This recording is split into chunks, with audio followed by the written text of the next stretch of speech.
Hello everyone, welcome to Perlearn. Today we want to create this lotus in Adobe Illustrator. Let's dive into the tutorial. To create this lotus, I start by using the rectangle tool to draw a square. Then, by holding down the Shift key and selecting two corners, I shape it as shown below. Next, I use the rotate tool to make the shape horizontal. I create a copy of the shape by pressing Ctrl+C and then Ctrl+F.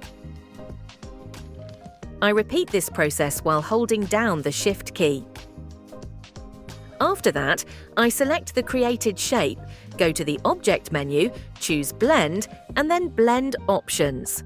I input the settings as shown in the video. Then I select Blend and Make.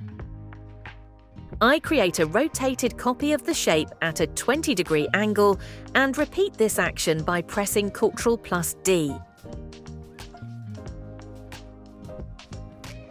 Next, I right-click on the shape and select Transform, then Reflect.